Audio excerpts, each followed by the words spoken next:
it start. Now it's live. So at this point, Now, then I'd say, okay. all right, Kathy, you've got the ball. Okay. The other thing I would notice on the side here, there's, I need to pull up the presentation. So really quick on here with pulling up the presentation, it's which one? Showcase? All right now? Well, I'm going to start. Yeah. Yeah. The one that's speed denning. Right. But I need, when I pull that up, like which icon do I use here? The showcase or the control room? All right. So if I do showcase, what does showcase do? I'm not understanding what you're. So you're trying to screen share? All right. I want to pull up the presentation. Yeah, screen share. So I just go through the regular screen share, right? Yeah. So this would be okay. And then I just got to get the application window, so I'm going to have to pull it out aside. All right. That's what I needed to know. All right. Yeah. So here we roll. Okay. Now I got it. All right. I'm just going to start, and we'll just see how this works. All right. Welcome to Speed Denning. Today, we are going to attempt to speed through some great instructional strategies through discovery education. I bet you never knew that there were these strategies there right for you.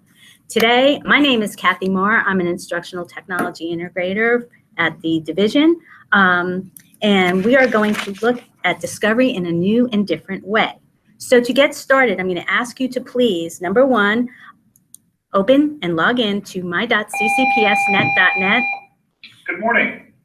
Sorry about that. Announcements for you. And at my I'm going to switch this over for a great win last night. They defeated Middlesex to my application window. And with some strong defense and doing a great job on offense, we ended up winning 71-58. That means that the conference final game will be held Friday at 6 o'clock at Matthews. Sorry, High School. That's about an hour and a half or so from here. Okay, I'm going to share the screen anyway. Here we go. Good luck to our guys there. And if you're making a trip down to Deltaville area, you might want to stop in and watch that. Matt, the only problem I'm having is getting screens shared. For our new students, if you don't have a Chromebook yet, come on up to the office. We'll help you get that taken care of. And we want to make sure everybody has Chromebook right away so that you can not have the option on the left side of the screen to screen share? Like under chat? Now I'm finally getting them. It just took a while to delay, so I'm running into a problem there. So I'm going to have to make sure I'm going to have to clean out everything out and have 2 or 3 windows open. And then finally I got a real big delay. At first, when I was trying to get the screen shares up, it would not show the individual windows, the application windows. So I'm gonna pull this on. Between Thomas Jefferson and Aaron Burr. Jefferson became president and Burr became the vice president. Sorry about that. All right, I'm going to roll and try it anyway. Here we go. Okay, so what I'd like you to do is you should be now at your desktop. Did you know? And I would like you to log into my.ccpsnet.net. Jimmy Stewart is always on around Christmas time. Well, the characters Bert and Ernie on Sesame Street. I'm going to just keep talking. As you do that, log into Discovery. The reason we need to log into Discovery Education is because many of the activities that we will be doing today will require us to select links through Discovery. So please log into Discovery and have that tab open as well. Have your Discovery Education tab open. You may go back to the presentation, which is Spotlight on Strategies, Speed Denning, and we'll start with the presentation. That'll allow us to link to all the activities that we have and that we will be doing today. So I'm just going to scroll through really quickly and get us started. If you are on the Discovery Education homepage, one of the things we will be doing is we will be looking off into the Professional Learning Center, and I will show you that in a minute. We are going to hit the strategies and resources and look at Spotlight on Strategies. What we will do with Spotlight on Strategies is look at over 100 creative research-based instructional strategies presented by teachers and for teachers. The idea is to really incorporate digital media in a meaningful way, except that we're going to take it up a step and we're going to techify those. So our learning objectives will be to access research-based instructional strategies. We're going to select the strategies that meet the needs of students and learning objectives, and we're going to build a collection of strategies for integrating the digital media in instruction. Today you're going to look at 5 very cool strategies, and we're going to briefly interact with all of them. That's the name for speed, and that's what we will be doing. So moving on, first things, we're going to techify our strategies. So here we go. Our first strategy today is going to be connect the dots. You'll notice on my screen that there is a strategy link as well as the written guide link. Let's click on the strategy link. Since we have Discovery open, we'll be able to go right to Discovery. And you'll see when you click on a strategy, you'll notice that there is a video that will actually step you through how to teach the strategy, as well as a handout at the bottom of the page in a PDF version that will give you those step-by-step instructions the same way as you see in the video. So that's one of the benefits with Discovery and the support of the strategies. Moving back, we're going to go into the presentation and see if I can get back to it. I'm going to have to do this really well, Matt, because I'm losing my presentation here. Okay. Moving back, let's think about this. Many of you are familiar with Discovery Education. Many of us are familiar with video media as well as some of the other options that are available. So think about this. What resources are available in Discovery Education? We're going to click to open the activity. We're going to do something called Connect the Dots. Connect the Dots is a strategy that allows you to make connections between the content, your practical life in the content. So students would be learning something in your class, and then they would make connections of what it really means to them. So let's click here to open a simple activity to kind of demonstrate how this works. You'll be prompted to copy the document, make a copy. And you'll see here, this is a Google drawing. At the bottom, resources available in Discovery Education. So that's our topic. We're kind of going to mimic this strategy in learning a little bit more about Discovery and making connections on how you use Discovery. So you see here, I've started the organizer for you. There are video segments, there's a dot for the images, and there's a dot for the audio. To the left, I've already put a text box in how you could use this. So in your organizer, how do you use video or video segments from Discovery? You would type that there. If you use images in Discovery, you would type how you've used images from Discovery. If you've used audio, you would type the same thing. You could add a text box, and I've made some extra text boxes here that you can drag right to the arrow to connect a dot. Now, if you've used some other resources, you have the ability to drag additional dots to the organizer as well as additional text boxes. So let me show you a solution to see a completed activity so you can see what this looks like. So this is my organizer. You can see here I've used video segments and audio clips, photo images, and I've actually used the board builder. Some of you may be familiar with some of the Discovery tools. So this is one example of how you can create an organizer that allows students to make real-world connections to the content that they're learning. So to the right of your organizer, think about this. How can you use this strategy with students so that they can make connections to the content for meaning and relevance? So in moving on, we're going to look at another strategy, and it's called Half the Story. Now this is a really cool strategy because it works with images. And in Half the Story, what we're going to do is we're going to use images to encourage students to process information and make connections. This can be used as an instructional hook. Again, I have the strategy link at the top and the written guide, but let's kind of put your student caps on now, and let's take a look at the strategy itself. Okay, so I'm going to begin here. So you're going to be students looking at this right now, and here's a piece of a picture. I'd like you to think about this picture and look very carefully at it. What do you think is happening in this picture? What do you see in the image? Possibly you may say, wow, I see a man sitting. It looks like he's sitting. He's dressed. How is he dressed? So prompt your students with some different things and say, okay, put your thinking caps on, look at the picture. What do you see in the picture? As you get some responses, you'll add another piece to the picture. Okay, well, he is sitting, what does it look like? What is he sitting? What type of transportation? Look at the picture, look at the age of the picture. Give your students some prompts into having them think about really analyzing this picture. And then as you move on, and you can ask them, what may this picture be about?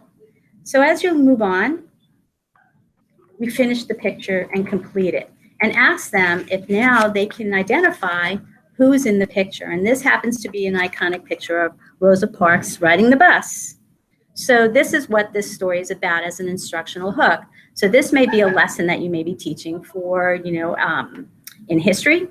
And this is one of the ways you can use images through discovery. Okay, another cool strategy is called Did You Hear That? This really is a fun way to hook your students into something that may be happening, or maybe you're going to do some quick writes and writing about, and just build students' writing skills. So in this particular strategy, what we do is we play some audio.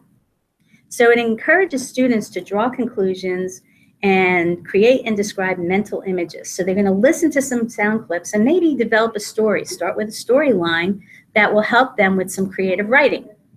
So moving on here, I'm going to play some sounds.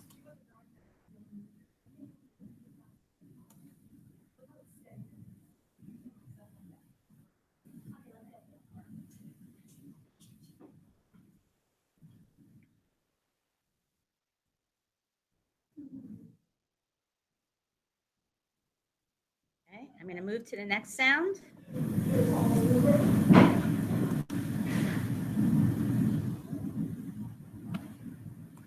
And I'm going to move to the last sound.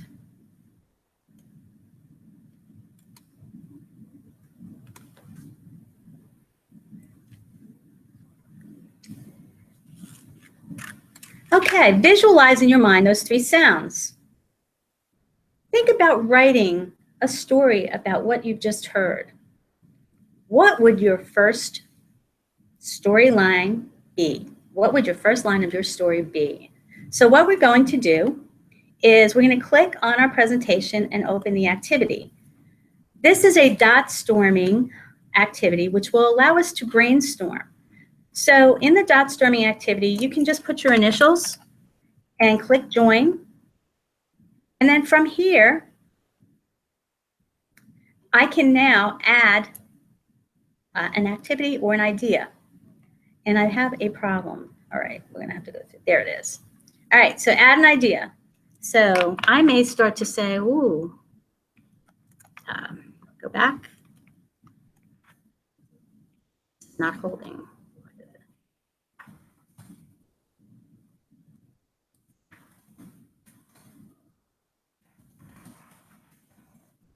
Windy outside.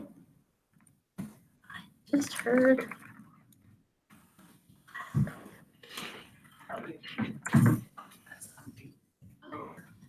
Da, da, da, da. So you can start to process the first line of a story. So how else could you use this with your students? There are several ways that you can do something like this with your students. You can use a Google form, and I can show you the form here. And you can have students just put their name and type in their first line of their story, and you can share the responses with your students. You can also use a Google drawing template. And if you look at the template here, you can make this like sticky notes. Now, having a large class, this is a note set that will allow for all your students. However, how do you manage this? You would probably type either a student number here, or you can assign numbers to each of the sticky notes, and then you can actually assign students to each of those numbers. So each student types in one specific sticky note with that number. You can also use a Google Slides template and accomplish the same thing. Now, even if you'd like to, you can actually have a Google Slides presentation, which each slide is one note where the student can type their storyline. So that's one way that you can use this activity creatively for creative writing, or as the beginning of story writing, or free writing, or quick writing, or something that you would like to do. Another strategy that we're going to look at is AEIOU. Again, you always have access to the strategy link as well as the written guide to show you how to use this strategy. AEIOU provides multiple paths for students to express what they see, know, and wonder about the content being covered.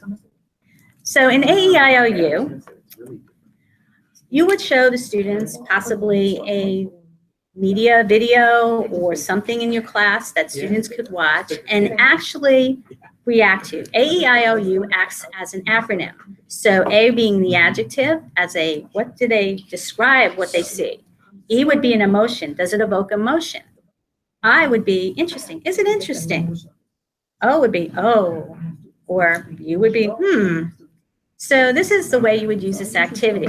You can play something, a video, you can have something they listen to. There's, you can even have a photo. So I'm going to play this video just very briefly to show you what this could do in this particular strategy. Okay.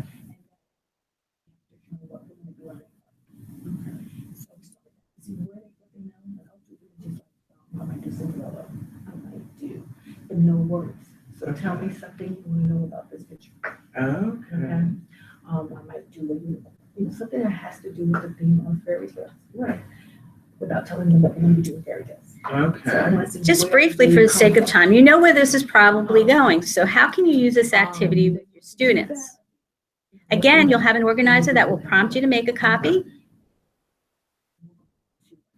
And here's a graphic organizer that's spelled out with the AEIOU. Students would simply type in an adjective that described what they just saw, an emotion. You know, so for some people, the threat of a thunderstorm or something that's very turbulent may evoke emotion of maybe being frightened by it or concerned. Was it interesting? An O moment or even an moment. Now, how could you use these with students who are younger? You can use little emoticons, and students can drag those emoticons over. I'll show you a sample of that as a completed activity. And you can see here, I've just typed in here, but if I had emoticons, I could actually drag emoticons to show my emotions as well.